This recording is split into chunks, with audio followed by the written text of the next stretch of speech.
Begini saja, komandan kami sudah setuju. Siapapun yang memberi lokasi akurat tempat persembunyian Pak Broto sekarang, kami akan ajukan status justice kolaborator. Hukuman kalian bisa dipotong setengah atau bahkan jadi tahanan kota. Gimana? Hukuman kita bisa dipotong ya? Kalau begitu saya tahu Pak. Dia punya villa di Puncak Malino. Di sana dia sering sembunyi kalau ada masalah di gudang. Oh, enggak Pak. Dia pasti ke gudang tua di Maros, dekat bandara. Dia pernah bilang punya jalur tikus di sana kalau mau kabur keluar pulau. Atau di apartemen Marina.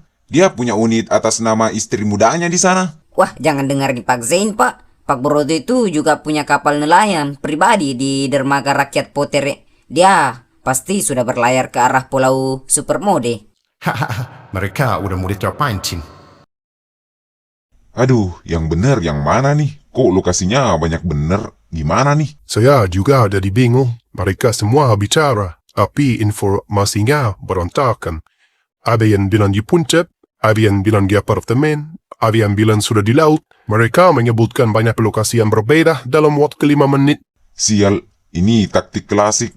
Antara mereka memang nggak tahu pasti, atau Pak Broto sengaja menanamkan banyak lokasi palsu di kepala anak buahnya buat jaga-jaga kalau begini kejadiannya. Jadi gimana? Kita nggak mungkin kelinting ke semua tempat itu sekaligus. Personil kita terbatas. Kalau begitu kita tampung aja semua infonya. Nanti kita cocokkan dengan data yang kita dapat di lapangan dan dari saksi-saksi yang terlibat. Tapi sebelum itu, kita butuh insting orang lapangan. Mungkin Acil bisa tahu tempat yang mana paling masuk akal bagi Pak Broto untuk bersembunyi berdasarkan kebiasaannya. Kopi 2 ya bang, sekalian sama gorengan. Tumben cuma 2, biasanya apa?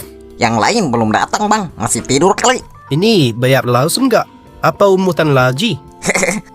Catat aja dulu bang, tenang aja, nanti saya bayar kok. Bahkan saya nanti bayar lebih. Ntar lagi uang proyek saya cair nih. Masa pelit sama langganan sih? Proyek apaan? So-soan juga kamu. Ya udah, tunggu aja saya rekening. Oke bang.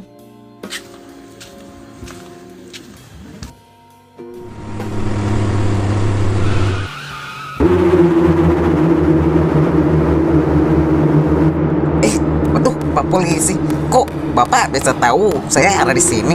Apa saya mau diangkut lagi buat interogasi? Tenang Cil, kami kesini bukan buat bawa kamu ke kantor polisi. Kami cuma butuh bantuan insting.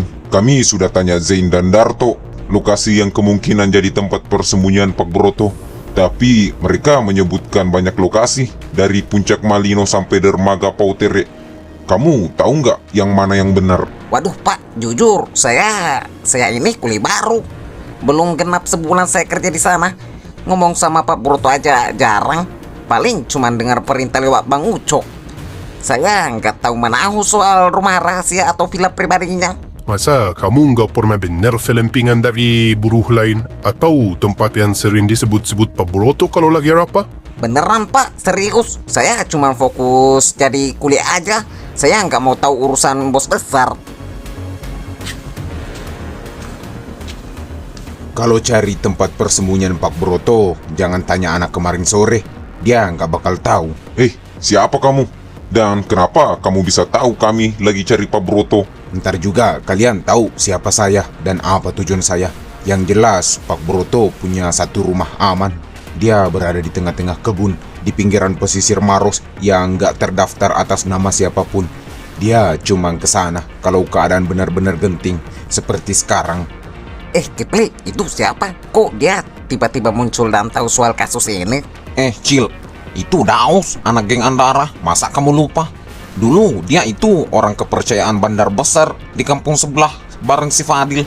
Sebelum akhirnya Fadil kabur ke Jakarta. Oh iya ya, baru ingat saya. Berarti bandar besar yang jadi bosnya Fadil sama Daus dulu itu jangan-jangan dia beneran Pak Broto. Hus, gak usah ribut. Sepertinya begitu Cil. Pak Broto itu pemain lama. Udah, kita lihat aja dulu mainnya Bang Daus gimana. Ini bakal makin panas, seru nih. Kamu mau kami percaya begitu saja? setelah semua anak buahnya bisa lu kasih informasi palsu, kenapa kami harus percaya kamu? Ya, karena saya nggak punya kepentingan buat lindungin dia lagi. Dia itu udah bikin banyak orang mati. Gimana? Mau ikut info saya atau muter-muter nggak jelas dari lokasi palsunya si Zain? Oke, kalau begitu jangan buang waktu. Tunjukkan jalannya, kita berangkat sekarang. Oke, ya udah, ayo berangkat sekarang. Tunggu dulu. Kenapa lagi sih? Ini yang kita cari dari kemarin. Lokasi akurat. Ngapain ditahan-tahan lagi? Keburu Pak Broto pindah tempat. Sabar, kita sama sekali tidak kenal siapa orang ini. Kita tidak tahu apa tujuan dia sebenarnya dan kenapa tiba-tiba dia muncul mau bantu kita. Terlalu beresiko kalau kita langsung terjun ke lokasi yang dia sebut tanpa persiapan. Oh ya juga ya, saya hampir lupa SOP karena terlalu semangat. Apakah kamu beneran mau bantu kami tanpa ada maksud tersembunyi? Atau punya kepentingan juga? Ya jelas, kalau saya tidak mau bantu, ngapain saya repot-repot berdiri di sini menawarkan informasi? Baiklah, kalau begitu kami berterima kasih sebelumnya. Tapi kalau memang kamu niat bantu kami, bagaimana kalau besok saja kita ke sana?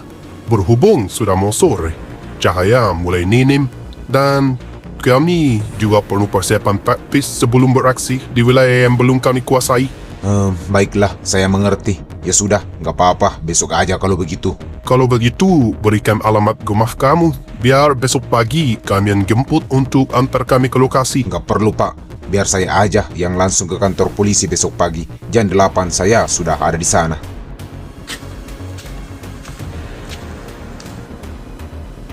Wah, sepertinya dia bukan orang sembarangan. Dia tidak semudah itu membagikan alamat rumahnya. Iya, auranya beda. Ya sudah, kita tunggu saja besok pagi di kantor. Cil, siapa sebenarnya orang itu? Kamu kenal dia nggak? Itu dia cuma orang kampung sebelah, Pak. Tapi jujur kami nggak begitu kenal dekat. Cuma sering lihat lewat aja. Yakin? Dia sepertinya tahu banyak suara Pak Broto. Kalau kamu tahu sesuatu tentang dia, mending ngomong aja sekarang. Tak perlu ragu. Beneran, Pak. Dia memang orang lama di sekitaran gudang itu. Tapi kalau urusan pribadi kami benar-benar nggak tahu. Ya sudah, kalau begitu kami cabut dulu ya. Kalian berdua hati-hati, jangan keluyuran terlalu jauh. Situasi masih panas sampai Pak Broto tertangkap. Siap, Pak.